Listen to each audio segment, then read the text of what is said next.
Hello everyone. आप सब कैसे हैं? मैं उम्मीद करता हूं कि बहुत अच्छे होंगे और अपनी पढ़ाई को बहुत अच्छे से कर रहे होंगे। मैं Aakash Kumar Bhadana ICT virtual classroom में आपका बहुत-बहुत स्वागत करता हूं मेरे प्यारे बच्चों।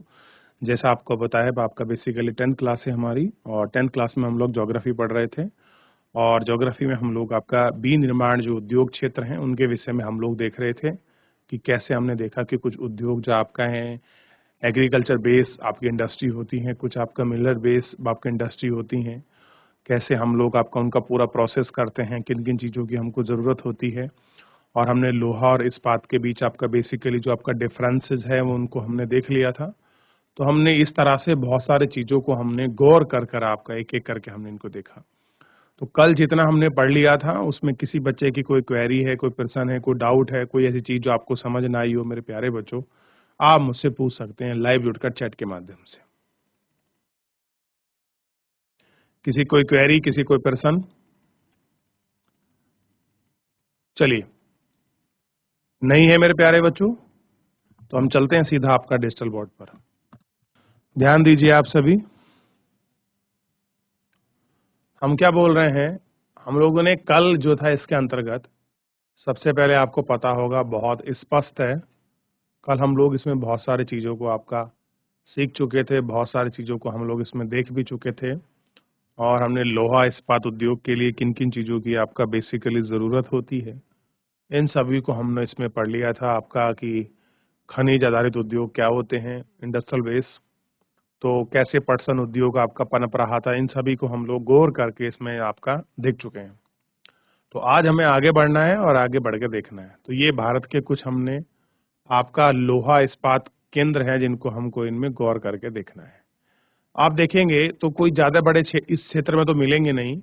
बेसिकली जो सेक्टर है आपका बोकारो, जमशेदपुर, आपका दुर्गा, राउरकेला, भिलाई, विजयनगर, भद्रावती और सेलम।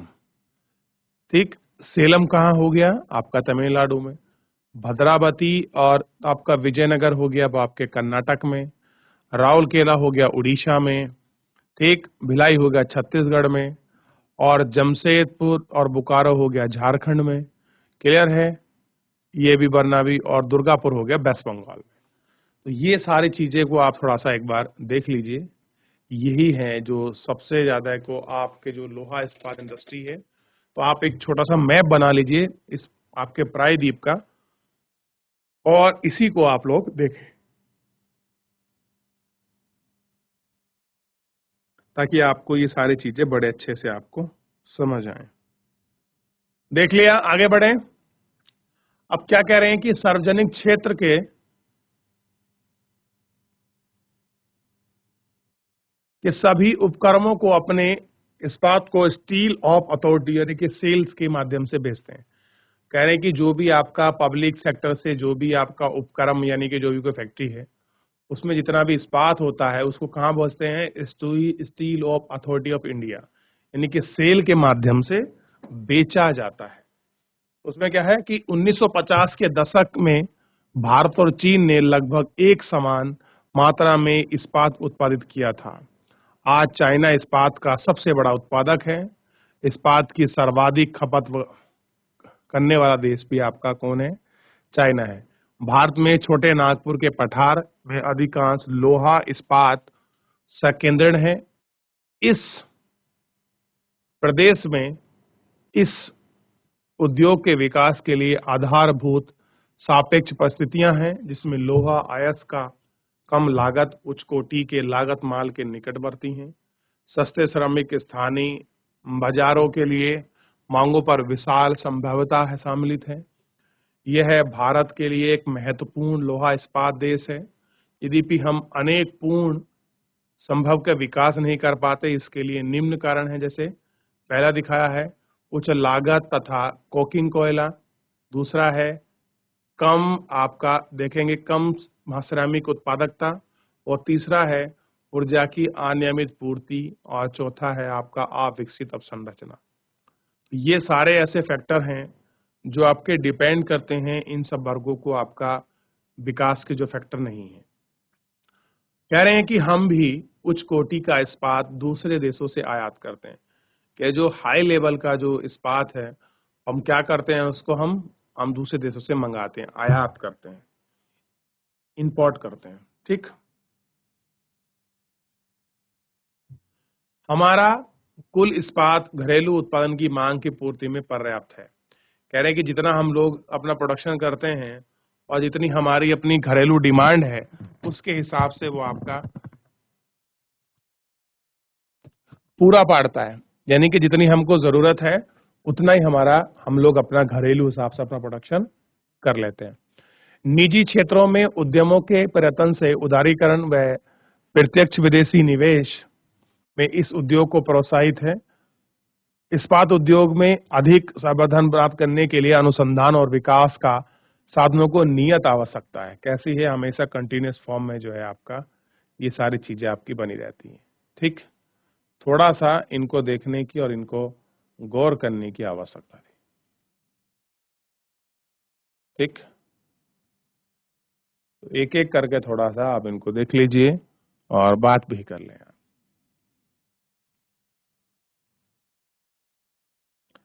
कह रहे हैं भारत और चाइना कच्चे माल का उत्पादक है। ठीक, कह रहे एल्युमिनियम प्लगन यानी कि स्मेल्टिंग जो आपका प्लांट है, उनको देखिए उसमें क्या होता है। स्मेल्टिंग जो आपके प्लांट है, कह रहे हैं कि भारत में एल्युमिनियम प्रगलन का दूसरा सर्वाधिक महत्वपूर्ण धातु शोधन यानी कि मेटल फिल्टरेशन आपकी इंडस्ट्री है। यह हल्का, जंगरोधी, ऊष्मा का सुचालक, लचीला अन्य धातु के मिश्रण में कठोर बनाया जाता है। हवाई जहाज बनने में, बर्तन बनाने में, तार बनाने के प्रयोग में किया जाता है। कई उद्योग में इसका महत्व इस्पात, तांबा, जस्ते व शीशे के विकल्प के रूप में बढ़ा है। कह रहे हैं बहुत सारी ऐसी इंडस्ट्री हैं जहां पर ऑप्शनल रूप से जहां पर लोहा, तांबे का प्रयोग होता था, लेकिन अब उसकी जगह क्या हो रहा है, एल्युमिनियम स्मेल्टिंग जो है इसका प्रयोग कर रहे हैं। आपने सुना होगा एल्युमिनियम की जो शीट आती है, एल्युमिनियम की चादर, आपके बर्तन भी बनते हैं बेसिकली। ठीक, ये सब वही है। कह रहे हैं कि देश के एल्युमिनियम प्रगलन संयंत्र में उड़ीसा, पश्चिम बंगाल, केरल, उत्तर प्रदेश, छत्तीसगढ़, महाराष्ट्र, तमिलनाडु राज्यों में स्थित है। तो ये ऐसे राज्य हैं जहां पर आप देखेंगे स्मेल्टिंग जो इंडस्ट्री है वो आपका लगी हुई है। देखिए, आधारभूत रसायन एक प्रक्रिया है जिसमें रसायन उत्पन्न करता है, जिसका उपयोग औद्योगिक और अनुपयोग, कृषि और उपभोग के बाजार के लिए किया जाता है। ऐसे ही उत्पाद की एक आपका सूची बनाइए। उर्वरक उद्योग नाइट्रिक उर्वरक है। कैसे हैं कि जो हम आपका फर्टिलाइजर आपकी इंडस्ट्री की बात कर रहे हैं, इसमें बेसिकली क्या है, यूरिया। फास्टिंग उर्वरक यानी कि डीएपी, अमोनियम सल्फेट और मिश्रित उर्वरक, जिसमें 3 के आपके मुख्य पोषक उर्वरक हैं। कितने हैं आपका, 3 प्रकार के मुख्य पोषक उर्वरक हैं।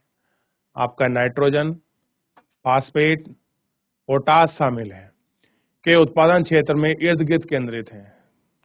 तीसरा अर्थात यानी कि पोटाश पूर्णतः आयात करता है, क्योंकि हमारे देश में वाणिज्यिक रूप से ही किसी भी रूप में प्रयुक्त होने वाला पोटाश या पोटेशियम यौगिक का भंडार नहीं है। कैसा नहीं है, यौगिक का भंडार नहीं है। हरित क्रांति के पश्चात यह उद्योग देश के अन्य उद्योग में फैल गया है। गुजरात, तमिलनाडु, उत्तर प्रदेश, पंजाब, केरल कुल उर्वरक उत्पादन का लगभग 50% करता है। क्या करता है, 50% उत्पादन करता है। ठीक, अन्य महत्वपूर्ण में उत्पादकों में आंध्र प्रदेश, उड़ीसा, राजस्थान, बिहार, महाराष्ट्र, असम, वेस्ट बंगाल, गोवा, दिल्ली, मध्य प्रदेश, कर्नाटक है। ये सारे ऐसे क्षेत्र हैं जहां पर ये सारी चीजें आपका दिखाई देती हैं। और आप कहेंगे यहाँ क्या है, आपका फर्टिलाइजर बेस्ड जो इंडस्ट्री है, और यहाँ आपको बहुत अच्छी तरह से दिखाई देगी। ऐसी है यहाँ आपकी ये सारी फर्टिलाइजर बेस्ड जो इंडस्ट्री है आपको दिखाई देगी। और आपको पता है कि जब से ग्रीन रेवोल्यूशन हुआ है, ठीक, क्या हुआ है, जब से हरित क्रांति भारत में हुई है, तब से खास कर उद्योग इंडस्ट्री में आपका जो फर्टिलाइजर है उसमें आपका बहुत बड़ी मात्रा में इनका जो उपभोग है वो आपका बढ़ा है। ठीक, ये आपको इसमें बहुत अच्छे से आपको दिखाई देगा। आगे बढ़े।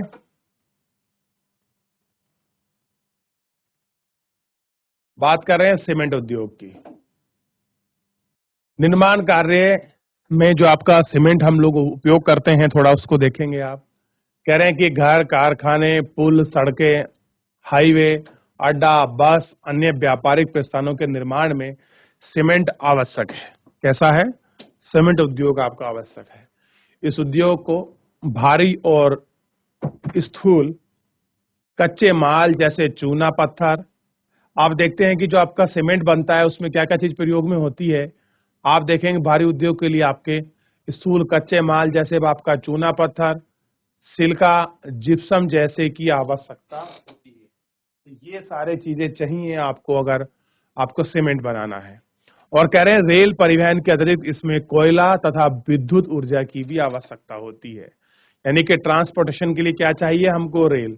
और इसको करने के लिए, इसको ड्राई करने के लिए हमको या तो कोयला चाहिए या फिर हमको इलेक्ट्रिसिटी हमको चाहिए, ताकि हम लोग क्या कर सकें, इसको प्रोसेस कर सकें। अब कह रहे हैं कि सीमेंट विनिर्माण इकाइयों की स्थापना कहाँ और आर्थिक रूप में व्यवहारिक होगी? इस उद्योग में गुजरात में लगाई गई हैं, क्योंकि ये खाड़ी के देशों में बाजार की उपलब्धता है। कैसे है? खाड़ी के देशों में बहुत बड़ी बाजार में इसकी डिमांड है, गल्फ कंट्री में। भारत में यह उद्योग अन्य राज्यों में स्थित है और इनके अनेक नाम बताइए। कह रहे कि अनेक आपका राज्यों में स्थित है और इनके आपको नाम भी बताने हैं। ठीक, दूसरा देखिए, कह रहे हैं भारत का पहला सीमेंट उद्योग 1904 में आपका चेन्नई में लगाया गया था। तो क्वेश्चन आ जाए कि भारत का पहला सीमेंट उद्योग कहाँ लगा था? तो 1904 में आपके चेन्नई में इसको लगाया गया था। स्वतंत्रता के पश्चात उद्योग का प्रसार हुआ। गुणवत्ता में सुधार के कारण भारत में सबसे बड़ी घरेलू मांग अतिरिक्त एशिया, पूर्वी दक्षिण अफ्रीका तथा दक्षिण एशिया में बढ़ती मांग है। यह उद्योग उत्पादन और निर्यात दोनों के रूप में प्रगति है। इस उद्योग को बनाए रखने के लिए पर्याप्त घरेलू मांग और पूर्ति में वृद्धि करने का प्रयास किया गया है। कैसा है? आपका इसमें पूर्ति और वृद्धि करने का जो प्रयास है वो आपका किया गया है। अगला है मोटर गाड़ी उद्योग। कह रहे हैं मोटर गाड़ी यात्री तथा सामान की तीव्र परिवहन के साधन है। भारत में विभिन्न केंद्रों पर बस, ट्रक, कारें, मोटरसाइकिल, स्कूटर, तिपहिया, बहुउपयोगी वाहन निर्मित हैं। उदारीकरण के पश्चात नए और आधुनिक मॉडल के वाहनों का बाजार तथा बाजारों में मांग बढ़ी है। किसके कारण बढ़ी है? अभी हम लोग पीछे पड़े हैं उदारीकरण के पश्चात, यानी कि जो हमने लिबरलाइजेशन एक्सेप्ट किया था उसके साथ ही क्या हुआ है, आप देख रहे हैं कि इस आधुनिकरण के मॉडल में आपका जो वाहन है इनकी मांग बढ़ी है और विशेषकर दोपहिया और तिपहिया वाहन में अपार वृद्धि हुई है। आप देखते हैं कि ये उद्योग दिल्ली, गुड़गांव, पुणे, महाराष्ट्र, कोलकाता, लखनऊ, इंदौर, हैदराबाद, जमशेदपुर और बेंगलुरु के आसपास स्थापित किए गए हैं। तो आप इसको समझ सकते हैं कि इनकी कितनी आपका विश्व लेवल पर आपकी डिमांड है। और सारा ये किसकी वजह से हुआ है? उदारीकरण की जो आपका नीतियां हमारे यहाँ आई हैं उन्हीं की वजह से ये आपका संभव हो पाया है। ठीक है, तो जो पिछला चैप्टर हमने पढ़ा था कि आपका लिबरलाइजेशन का क्या मतलब था, तो जो बहुराष्ट्रीय कंपनी है उनके साथ कॉन्ट्रैक्ट कर भारत में उनको इन्वेस्टमेंट करने के लिए प्रोत्साहित किया। तो ये उसी का इफेक्ट आपको दिखाई दे रहा है कि भारत में जो नई नई कंपनियां आ रही हैं, विशेष उद्योग आकर्षित कर रहा है, भारत की तरफ वो लोग बढ़ रहे हैं। तो इसका सबका एक ही कारण है और वो कारण है आपका एमईएसएमई इंडस्ट्री। आगे बढ़े। इसके बाद एक नई इंडस्ट्री आपकी डेवलप हो रही है और उस इंडस्ट्री का अगर आप लोग नाम देखोगे तो आपको बड़ी स्पष्ट रूप से दिखाई देगी कि वो इंडस्ट्री कौन सी है और आप उसको थोड़ा आपका समझ भी पाओ। और जो आज की तारीख में बड़ी आपका फल फूल रही है और उसी इंडस्ट्री का नाम है आपका, आपको पता होना चाहिए, उस इंडस्ट्री का नाम है आपका क्या? सूचना प्रौद्योगिकी एवं इलेक्ट्रॉनिक उद्योग, information technology and electronic based industry. आज के समय में अगर सबसे ज्यादा किसी की डिमांड है तो इनकी। कहने की इलेक्ट्रॉनिक उद्योग के अंतर्गत आने वाले उत्पाद में आपका ट्रांससेंट्रिक और टेलीविजन, टेलीफोन, सेक्युलर आपका telecom, telephone exchange, radar, computer, दूरसंचार उद्योग के लिए उपयोग में अन्य उपकरण बनाए जाते हैं। तो ये सारी चीजें जो इसके उपयोग के लिए बनती हैं, इनको हमको बेसिकली इसमें देखना है। बेंगलुरु भारत की इलेक्ट्रॉनिक राजधानी के रूप में उभरा है। कैसे उभरा है बेंगलुरु की इलेक्ट्रॉनिक राजधानी के रूप में? कौन उभरा है? बेंगलुरु। इसलिए हम क्या बोलते हैं, हम इसको बेंगलुरु को आपको पता होना चाहिए कि कैपिटल ऑफ सिलिकॉन वैली, ठीक है। और आपको पता है कि हम लोग आपका इसको सिलिकॉन सिटी के नाम से भी जानते हैं, ठीक। इलेक्ट्रॉनिक सामान के महत्वपूर्ण उत्पादक में बम्बई, दिल्ली, हैदराबाद, पुणे, चेन्नई, कोलकाता तथा आपका लखनऊ इसमें बड़ी इंडस्ट्री है। इस उद्योग में सर्वाधिक केंद्रन बेंगलोर, नोएडा, मुंबई, चेन्नई, हैदराबाद और पुणे है। यहाँ भी अत्यंत रोमांचक यह है कि भारत में सूचना और प्रौद्योगिकी उद्योग के सफल होने के कारण हार्डवेयर व सॉफ्टवेयर आपका निरंतर विकास कर रहा है। ये सब कुछ हमारे पास डेवलप होने के बाद भी जो हमारे पास सॉफ्टवेयर इंडस्ट्री है और हार्डवेयर इंडस्ट्री है, उसमें लगातार आपका जो ग्रोथ है वो आप उसमें देख सकते हो। सारी चीजों को आप देख सकते हो कि कैसी हमारी ग्रोथ हो रही है। चलिए आगे बढ़े।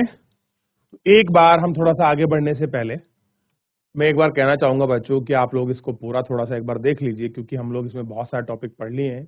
जैसे पता होना चाहिए एक बार रिवीजन के तौर पर अगर आपको देखें तो मोटर उद्योग को आप देख रहे हैं, उसके बाद सूचना और प्रौद्योगिकी उद्योग हमारे यहाँ कैसे डेवलप हुआ, फिर उसके बाद इसी में हमने थोड़ा सा इसमें गौर कर हमने देखा था सीमेंट इंडस्ट्री के विषय में, फिर हमने केमिकल जो इसमें इंडस्ट्री है उसको देखा, उसके बाद हमने उर्वरक जो आपका फर्टिलाइजर इंडस्ट्री है इसको हमने देखा, और फर्टिलाइजर के बाद एल्युमिनियम जो अयस्क है इसको हम देखे थे। बेसिकली स्मेल्टिंग जो भी इंडस्ट्री का पार्ट है उसको हम लोग आपका देख रहे थे, और हमने यहाँ से ही आपका शुरू किया था कि स्मेल्टिंग इंडस्ट्री से क्या है। तो आप देखिए नालको में आपका प्रगलन की एक लेप किस तरह से स्टील की या आप एल्युमिनियम की जो शीट बन के निकलती हैं, आप इस शीट को देखिए किस तरह से ये आपका बड़ी बड़ी फैक्ट्रियों में तैयार होकर निकलते हैं। और आप देखते होंगे बहुत बार जो हैवी कंटेनर हैं, जो लोडर हैं, वो उसको रख कर आपका हाईवे पर लेते भी आपका ले जाते हुए आपको दिखाई देंगे। देख लिया? चलिए भाई अब इसमें थोड़ा सा हम लोग आगे बढ़ेंगे। नालको को पूरा अपने पढ़ा सीमेंट, इसमें किसी का कोई डाउट है, कोई क्वेरी पूछ ले आप मेरे प्यारे बच्चों। चलिए अब देखिए, जब हम लोग इन सारी चीजों को कर रहे हैं, हम चीजें आपकी बढ़ा रहे हैं, औद्योगिक आपका हमारा बढ़ रहा है, तो औद्योगिक करण से कुछ ना कुछ हमारी औद्योगिक आपका प्रदूषण होगा और पर्यावरण आपका इसका निम्नीकरण के आपका डिग्रेडेशन होगा। तो उनको समझने की, थोड़ा जानने की जरूरत है। कह रहे यद्यपि उद्योग की भारतीय अर्थव्यवस्था की वृद्धि व विकास में महत्वपूर्ण भूमिका निभाते हैं। कह रहे हैं कि जो भारतीय उद्योग है, भारतीय अर्थव्यवस्था है, अगर आप उसमें ग्रोथ की बात करोगे तो इम्पोर्टेंट रोल निभाने में इनकी बड़ी भूमिका है। कह रहे हैं कि इनके द्वारा बढ़ते भूमि, जल, पर्यावरण प्रदूषण के आपके नकारात्मक पाए जाते हैं। उद्योग 4 प्रकार के आपके प्रदूषण के लिए उत्तरदायी हैं: वायु, जल, भूमि तथा ध्वनि। कह रहे हैं कि जो भी आपका पोल्यूशन होता है वो 4 प्रकार का पोल्यूशन है। या तो आपका एयर पोल्यूशन होगा जो आप दिल्ली में देख सकते हैं हैवी में, जल में आप वेस्ट बंगाल में देख सकते हैं, भूमि में आप राजस्थान और पंजाब में जिस प्रकार से बढ़ रहा है, और ध्वनि में तो आप जितने भी आपके बड़ी मेट्रोपॉलिटन सिटी हैं उनमें आप देख सकते हैं। कह रहे यही ऐसे 4 रूप हैं जिनके माध्यम से आप देखेंगे कि क्या होता है, आपका हमेशा आपका पोल्यूशन होता है। एक, और इसी के माध्यम से आपको ये सारी चीजें आपको दिखाई भी देंगी। अब चलिए, तो वायु प्रदूषण कैसे होता है, किस प्रकार होता है, क्या कोई बच्चा मुझे बता सकता है?